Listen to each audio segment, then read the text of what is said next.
Welcome to Confluence, a special dialogue. Professor Dr. Phoebe Kanduri is a world-renowned environmental economics professor and global leader in sustainable development. Professor Kanduri acts as scientific advisor to the European Commission, the World Bank, the European Bank of Reconstruction and Development, OECD, the United Nations, NATO, WHO, World Water Council, and various other multinational institutions. Today, Dr. Phoebe will be in conversation with Heartfulness guide and author Daaji. Daaji is a spiritual teacher and guide to millions of people around the world. He is also at the forefront of various environmental, ecological, and educational initiatives taking place all around the globe. Under his guidance, the International Center of Heartfulness, Kanha Shanti Vanam in Telangana, India, is developing into a hub for research and innovation in various fields. This dialogue will be moderated by the founder of Your One Life app and happiness ambassador, Sri Yogi Kochar. Hello. Professor Phoebe, namaste to you, and it's a joy. Daaji, pranam. How are you, Daaji? Namaste to Phoebe as well as to Yogi. Thank you. Thank you very much. Good to see you once again. Thank you very much indeed, Daaji. It's a blessing to be able to see you again. So, without further ado, I'd like to start my duties as the moderator of the session and open the floor between yourself, Professor Phoebe, and yourself, affectionate, most loving Daaji. I will, at this point in time, as it were, I will go mute and I will vanish from the screen. Since I have to maintain the time, I will continue to make a short appearance, just to be able to cue everybody that it is time then to be able to move on to the next dialogue. Phoebe has 7 or 8 questions, Daaji, and we are so looking forward to hear from you. Over to you, Phoebe. Thank you. Thank you so much. It's an absolute honor and pleasure. And I do this interview with true deep interest about your work. I would like to start by asking you how you differentiate between happiness and pleasure. And because this is a crucial element of our well-being and the way we structure our societies and the way we understand and identify ourselves, and how do these concepts of happiness and pleasure and the difference between them impact the life of an individual. Well, Phoebe, before I begin, I'm truly moved and I'm very honored that you took time from your busy schedule. And thank you. Thank you for being with us today. To me, happiness and pleasure, they belong to different dimensions of our consciousness.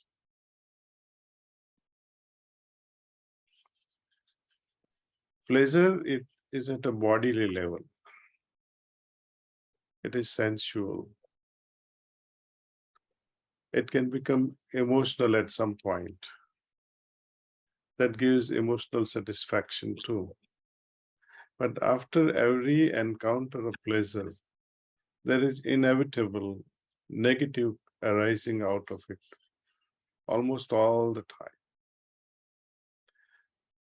With pleasure, you are always depending on the outside object. For example, someone relishing food, enjoying food, a nice delicacy, or nice drink, or nice fruit. You are always depending on outside. Happiness is independent in itself. You don't depend on anything except yourself within, where you have so much of satisfaction. You feel content from within. And this is much deeper than physical or emotional level or a mental level. It touches a deeper core of our being, happiness, and there is no contradiction to it.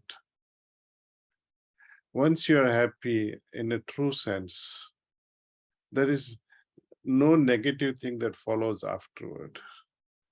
See, and that's why spirituality is taking so much of importance. But to arrive at such a state of happiness, one has to struggle in the beginning, you see. And this struggle is the deterring factor, negative factor. While with pleasure, it's immediate. You see, the effect is immediate. So it is always alluring you, let me have it now. While with happiness, I think you have to wait it out on your efforts. Day after day, you know how the achievements, the kind of achievement you have achieved in your lifetime. I think many of us would need hundreds of lives to arrive at those degrees and, releasing the papers, scientific papers, and teaching various big organizations like WHO, World Bank, United Nations, Nobel Prize team. I mean, this is not ordinary. These are all achievements. Suppose if you had not achieved, would you still be from inside as happy? But again, we use this word happy so frequently. Like you go to a restaurant and say, oh, wow, I'm so happy today. I was in the restaurant with so-and-so. So the kind of happiness we generally talk about in practical world is always temporary.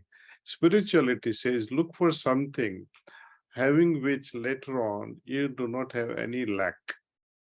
You have fulfilled.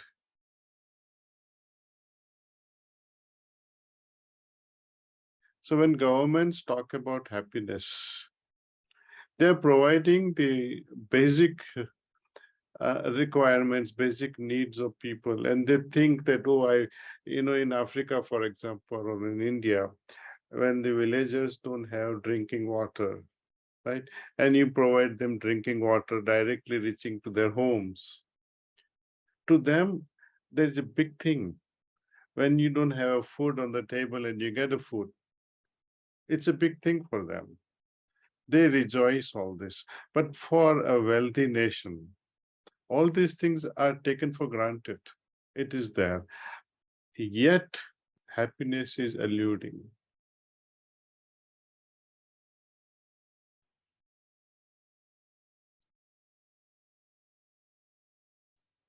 This struggle that leads you to happiness and the ability to have this goal to reach happiness and even undermine the temporary positive feeling of pleasure.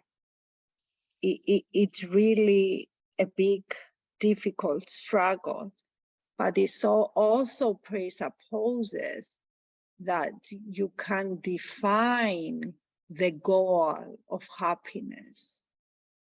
And that is really a very spiritual and very difficult to do, is it not?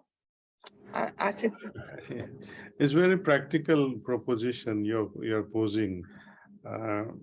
With spiritual systems, they don't deny the need of pleasures. They don't deny the need for good food, good clothing, good shelter. It helps us. We try to build a bridge between these external aspect of our existence, where we make money and we have all kinds of life external to us. Spiritual life is all about going within yourself and go as deep as possible and touch your consciousness. That is also a different level of adventure. Only thing is, people have forgotten it, and many money-making gurus have come into the market and spoiled this ancient tradition. See, this knowledge has to be shared in a very practical way. Suppose I say, let me make you happy. You read a book, for example. But that is not the solution. Solution would be, let us say that Phoebe, Yogi, and myself, we all meditate together and see the impact on my consciousness.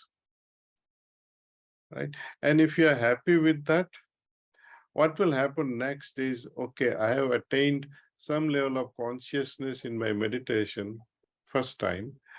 Each time I meditate, I would like to make it more and more refined, until a stage comes where you are so constant with that experience.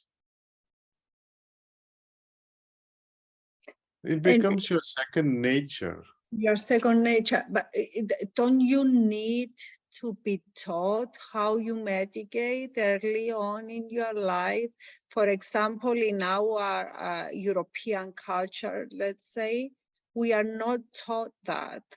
I would love to be taught to have this spiritual meeting with my consciousness and know the technique to do that, even practically at first, so that I am able to use this as a tool that will support me throughout my life. I do agree with you. There is not much of difference these days between East and West. Even in India, though such esoteric knowledge did prevail once upon a time, but more or less it has remained only theoretical. See, very rarely you'll find a person who can guide you and make you experience. And that's what we are offering at Heartfulness. And we have developed app also. I mean, you need not come all the way to India. Anybody who is interested in meditation, use that app, connect through that app, and it's all free, right? And that app walks you through how to meditate. Not only that, you see, it's not only the process which is being taught, but let us say you want to meditate right now, and you use that app. So someone would get the message, a trainer across, somebody is awake perhaps in Tokyo, or someone who is awake in New York. They would see that Phoebe is calling for meditation. So they would sit at their end, at their place, and they will meditate. You also meditate along with them, distance apart. The trainer would work on you, transmit, and because of this transmission, you are able to feel the shift in your consciousness. I have done a lot of experiments also, so that youth, especially the scientific mind, can also understand this better. You know about this, how consciousness can be measured through EEG. electroencephalogram, right? And they have those waves, delta waves, theta waves, gamma waves, right? Now, in delta wave, what happens is you are in a deepest sleep. See, it is the lowermost spectrum. The highest, most frequently, it moves like very fast. Level of consciousness. It is called gamma, if I'm not mistaken, right? And that level of consciousness is there in children. Beta is for us, for adults. But when you are, let us say, when you are reading a book in which you are so absorbed, or listening to some nice music, right? Then it becomes alpha waves and it slows down a bit. Right? When we go into a deep sleep, it further slows down the mental activity, and it is reflected on EEG. Right? Okay. What happens in meditation, for example, you close your eyes and you begin to meditate with particular process. Within less than 5 minutes, your mind will enter into delta wave. But remember one thing, delta wave ordinarily comes when you are sleeping. But here you're not sleeping, you are meditating. It only shows that meditation brings about delta wave-like activity. Your mind is so relaxed as if you went to sleep, but you were not sleeping.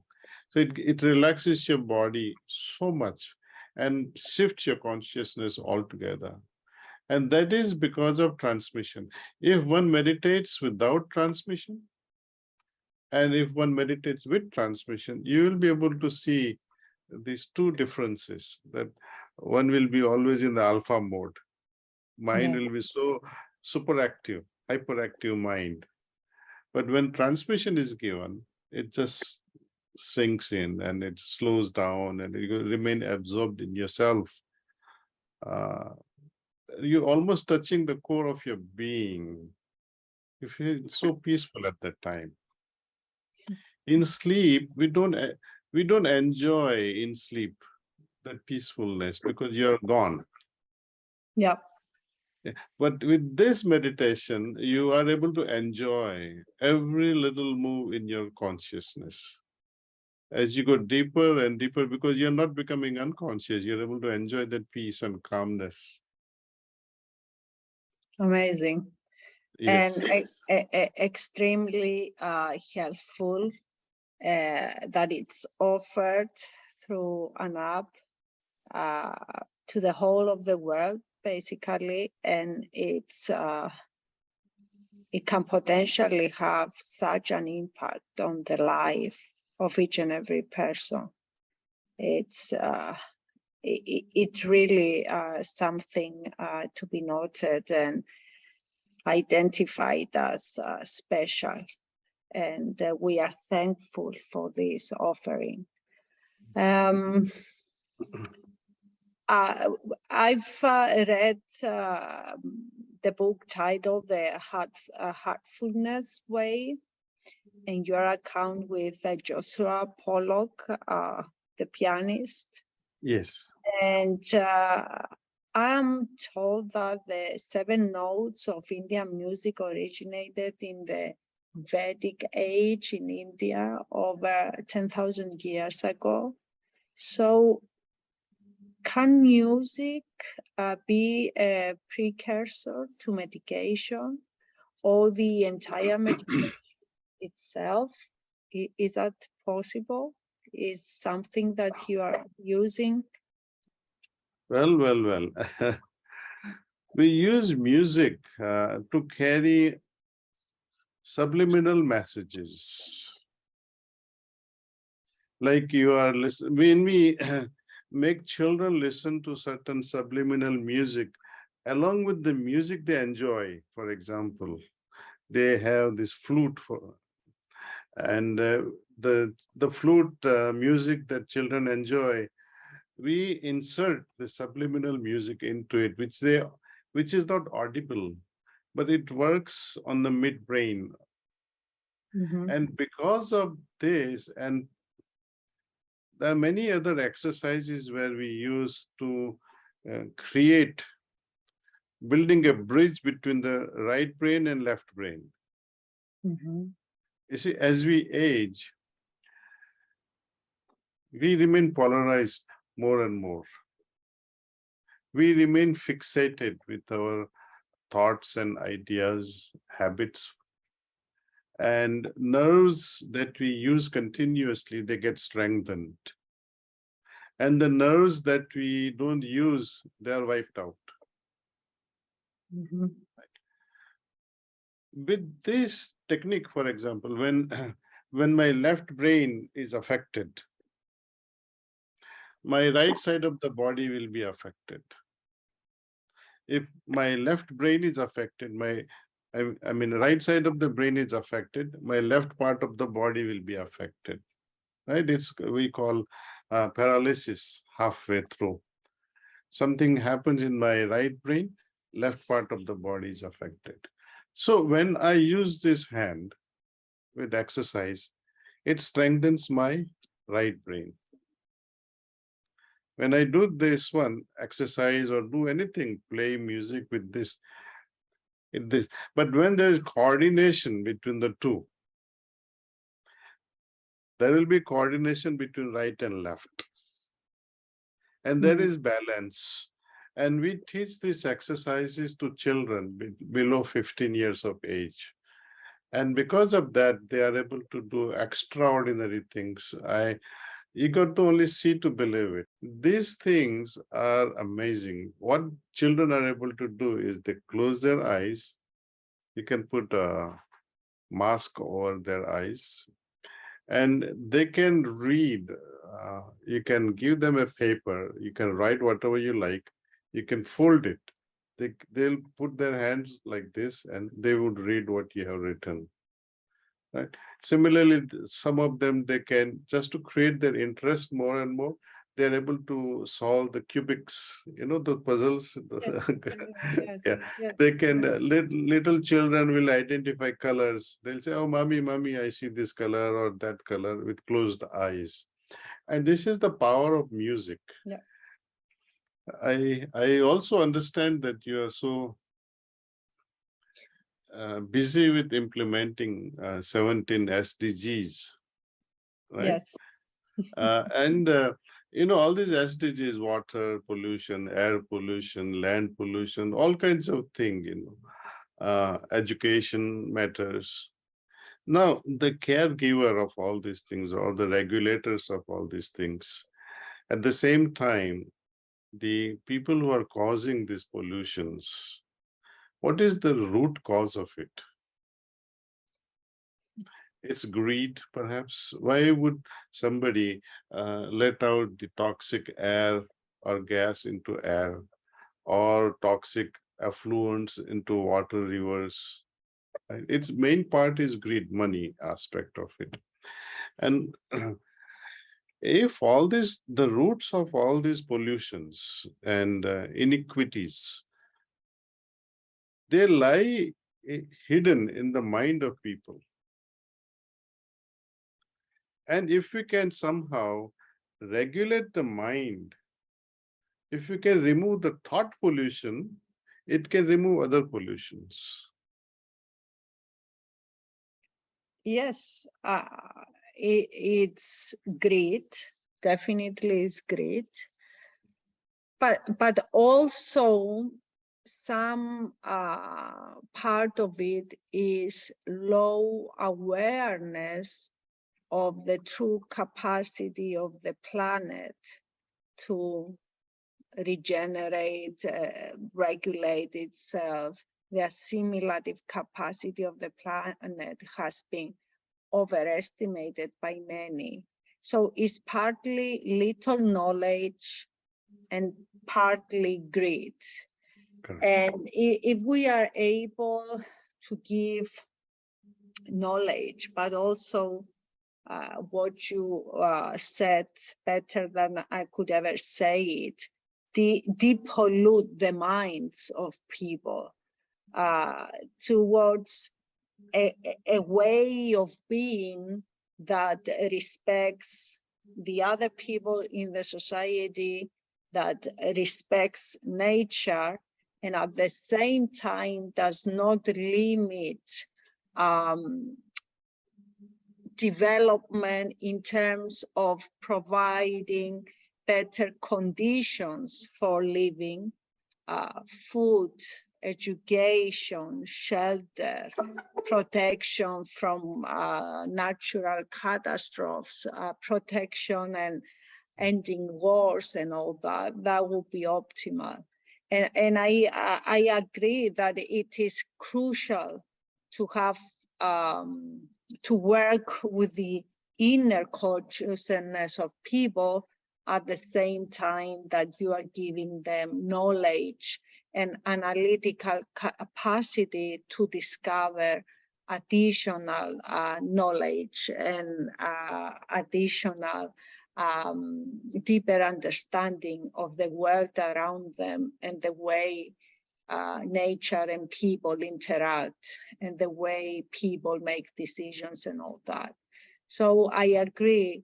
It's just that the education system is not there yet anywhere in the world. And that's why we think that SDG 4 is one crucial one, revising the education system in a way that it can create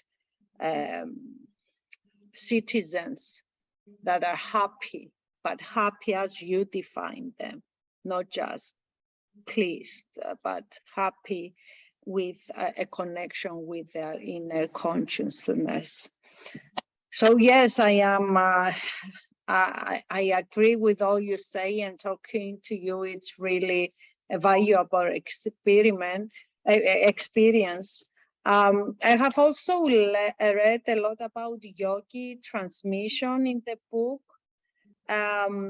You talk to us about the impact of medication,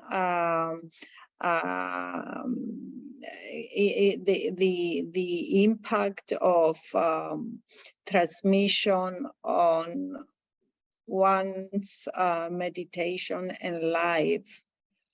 Is it at all possible that a person can transmit to another person who is unaware of meditation? Yes, we are always transmitting something or the other, right? For example, when someone is angry in the family, right, and suddenly enters the bedroom with so much of anger, you feel that. You feel the negative vibrations. Versus when your child or grandchild comes in front of you with a flower and excitement and joy, that also changes the environment, right? Likewise, when you attain certain level of consciousness, you are able to consciously release certain level of environment around you. Wherever you go, you're carrying that environment with you. That's true. Right. And we all have a different signature of our personality. And that's what many people call it as aura. Yeah. That somebody had such a beautiful aura.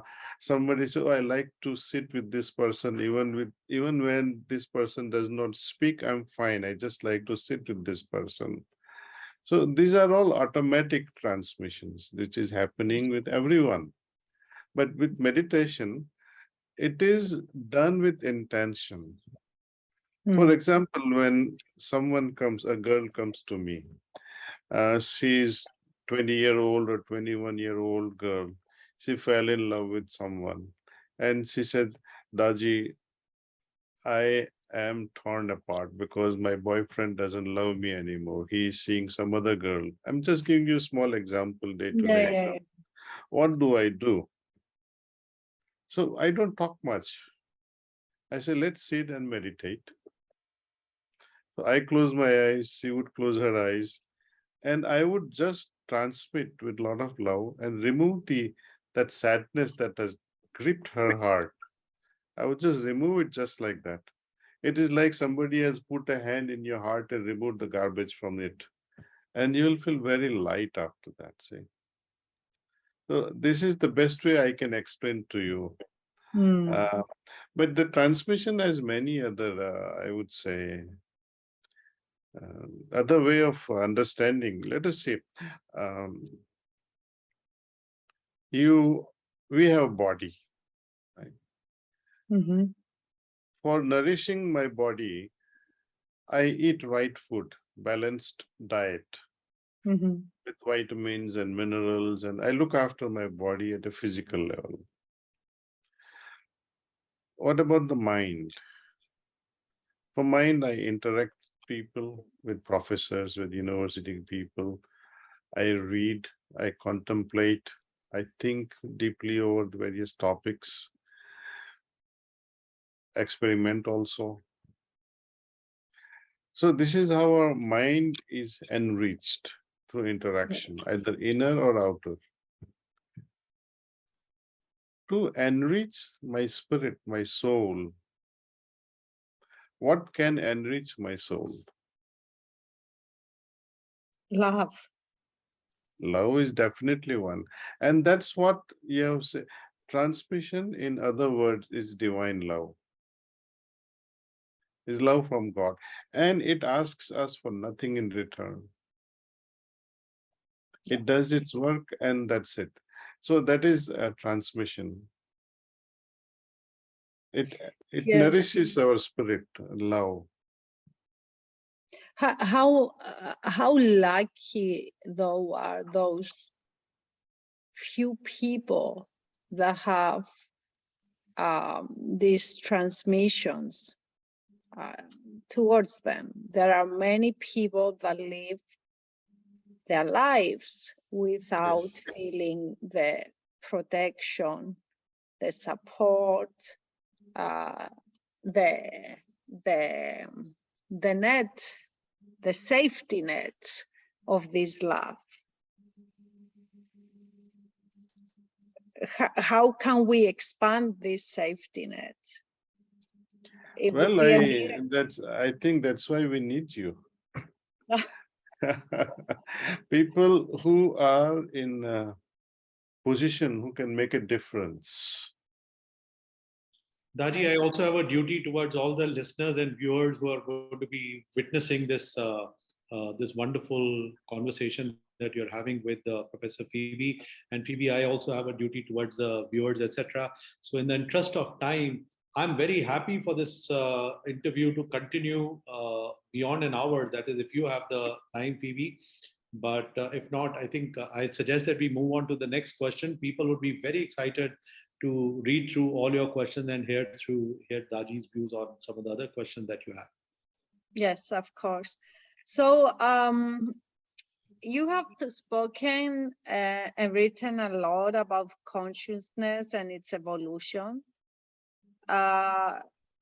So the question is whether consciousness means one has acquires via consciousness better emotional intelligence, resilience, sensitivity, intuition, and so on? Or is it something more profound on a spiritual basis that only yogis can achieve? To understand all this, we have to first understand what is consciousness. To my understanding, consciousness can be defined as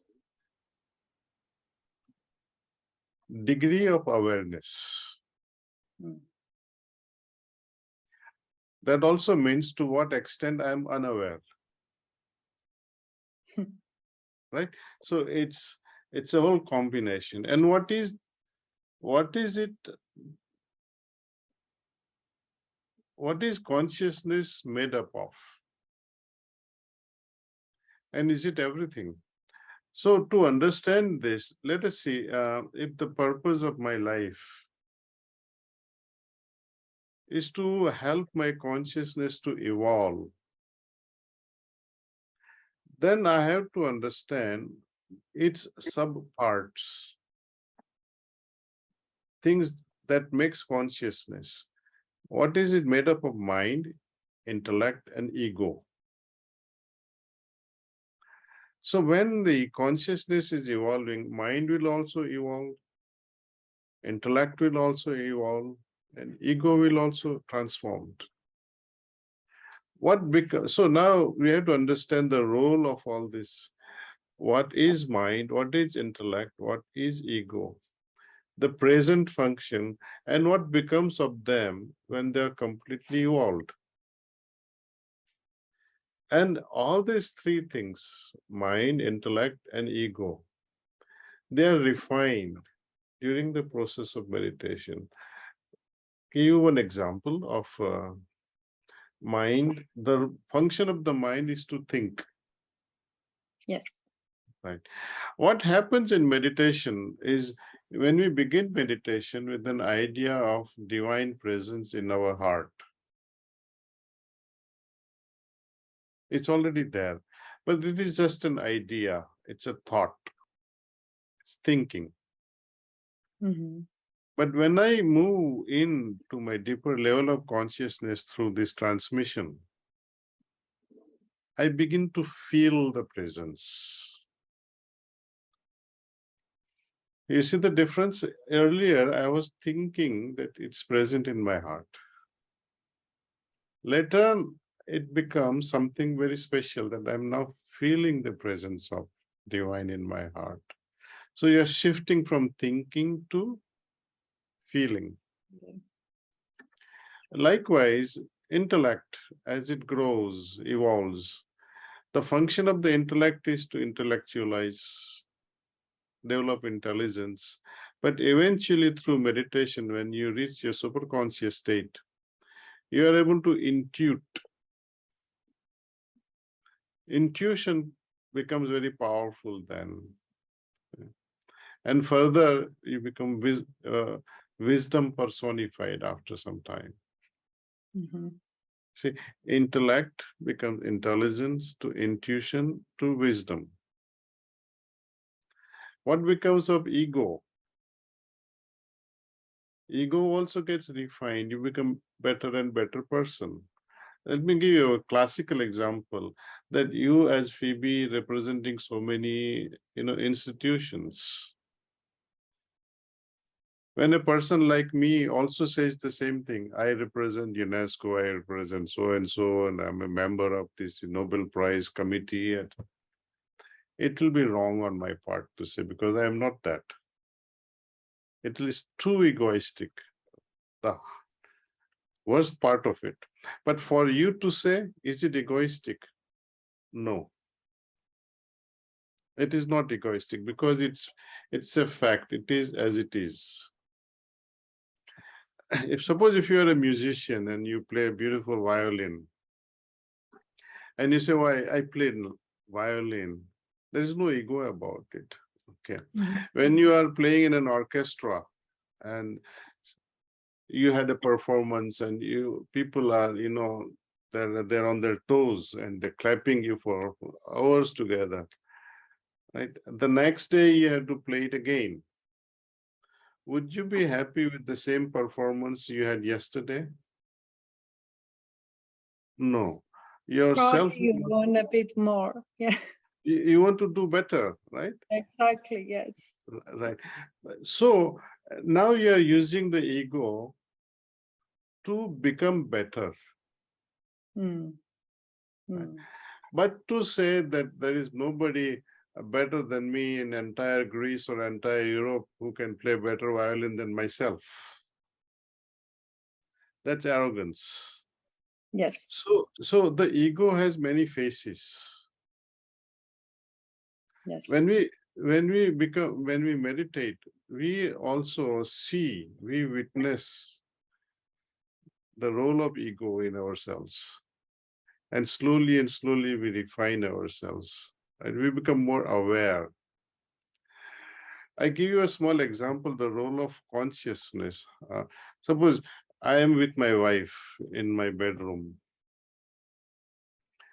and my 8-year-old grandson or a 6-year-old, or my grandson or grandchild comes into the bedroom, and I'm fighting with my wife at that moment. Even though I am aware that they are present, and I'm also aware that I'm fighting with my wife,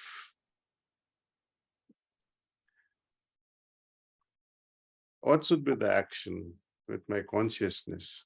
If I had a good consciousness, first of all, I would not be fighting. Second, if I had little better consciousness, I mean, a little less but better, at least when my grandchild comes, I will not fight with my wife. I will pause. Right? So that is the degree of awareness which I was telling you about. Yeah. So the consciousness it's an elevation of your feelings, elevation of your intellect, and refinement of your ego. It's all happening within, the womb of your heart through meditation. It makes us better person every day. I understand. Mm. Yes. My next question is more connected with technology and the use of technology. Nowadays, we are experiencing an average screen time of 6 hours on the phone or on the tablet.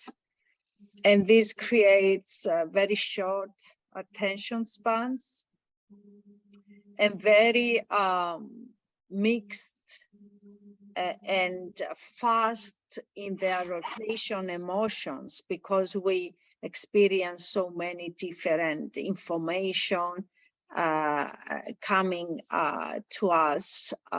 Some make us sad, some make us excited, some create positive emotions, some negatives, a negative emotion. So I was wondering, how do you propose to engage and adopt technology, at least at that part of technology that has to do with using it, not developing it, of course, as users? How to engage and adopt technology interventions in a way that it can allow a positive impact, and it can enable the transformation that you are proposing, because what you are proposing is really a transformation of the way we perceive ourselves and we interact with ourselves and with the rest of the people. So how do you see the use of technology? Well,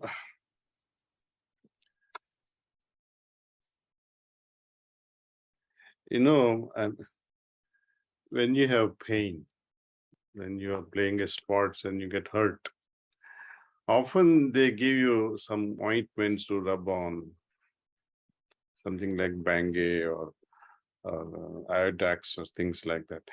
And what is the medicine inside? It is a counter irritant. Means it diverts your mind from the pain to another irritant. And that's how your mind is diverted, mind is hijacked. Now, when children or adults, I think there is not much of difference as far as digital toxicity is concerned. We are all suffering with that. Yeah. How are we going to correct? The way you have mentioned earlier that SDGs is all about bringing awareness, and clearing the thought pollution. Right. Here also we can apply a similar principle, bring awareness. Now, let us say, all schools can adopt this experiment. Two experiments I propose. One experiment is where you grow some seeds in a petri dish under 4 different conditions. Like some grains, you can put the same grain in 4 petri dishes in same amount of water. Right. One petri dish, you can keep it with Wi-Fi, another with Bluetooth of the phone, third one, just keep it with the phone, which is active. And the fourth one is where you are either praying or studying or, playing your music. In the fourth one. And measure the growth of all 4 different, of all 4 different petri dish. You will be able to see that in which petri dish the growth is better and in which petri dish the growth is minimal or disastrous. So when children on their own do this experiment in their school, they will be able to understand the effect of Wi-Fi, effect of Bluetooth, effect of phones. And when they understand that it is so harmful, the message will then, go across everywhere because they have done the experiment. That much we can do. Second experiment I found accidentally was, someone, one person was interested in checking my blood, red blood cells behavior and under the microscope. So he pricked me and took my blood sample and put it on the microscope. And this microscope was connected with the computer. Okay. And he found out that all my red blood cells were forming a particular type of colony. They have a formation. They were forming round colonies everywhere, He said every disease state has a different formation of colony. Suppose you have sickle cell anemia, or you have viral infection, or fungal infection, or bacterial infection, or some amoebic infection, or some very high blood pressure. Every disease condition will have a different red blood cell colony forming. Yeah. Okay. So he told me what is wrong with me, etc., etc. He said, you're eating too fast and that's why it is this. I said, fine. So he advised me to eat very slowly. But then some thought occurred to me that it's already 15 minutes past you have taken my blood. I can see the red blood cells, but I don't see white blood cells moving at all. He said, they're all dead now. That's why they're not moving. So I said, let's put our phone near it. You turn on your phone and keep it near this microscope. And I could see the hectic and very fast movement. It's like WBC's white blood cells. They were almost dead or sleeping. They woke up. They started frantically moving on the slide, which I could see on the stethoscope. On a computer screen. So when you brought the phone nearby, it was like an invisible threat to WBCs. So if we can showcase these experiments, they can do it in their schools, in a biology lab, and they can learn from it and conclude that, yes, something is, not right.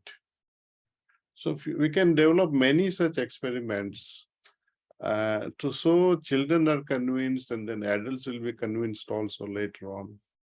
Yes. Yes. It's a movement. It's a ripple effect. Yes. Yes. And if you see such things at a young age, or you see them as a parent, and you care about your child, then it becomes impactful indeed. Yes. Thank you very much. Thank you very much. And in the interest of time, I think we have a hard stop. Thank you very much, Daaji. How can I thank your graciousness and you, Professor Phoebe, for your kindness to be on this very, very wonderful call. It is my privilege to have you here, both of you here. I would also at this point in time like to thank everybody that has helped us on this platform. My sincere thanks and gratitude to all of you all out there who work behind the scene. Thank you very much, Daaji. Pranam to you, and pranams to you, and namaste to you, Phoebe. Last words, I would like to leave about a minute to you, Daaji, and a minute to you, Phoebe. How was this experience? Thank you. Well, it has been great, and my hopes have gone up so high after talking with Phoebe and yourself, that we can really, really work together and make an impact which can change the course of our planet. Thank you. Over to you, Professor Phoebe.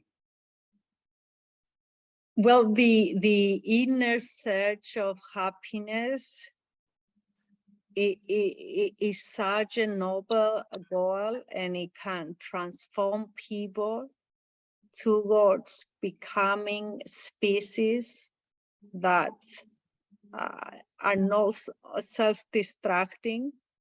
They do not destroy themselves, they do not destroy the others and the other people, and they do not destroy the planet that they live in.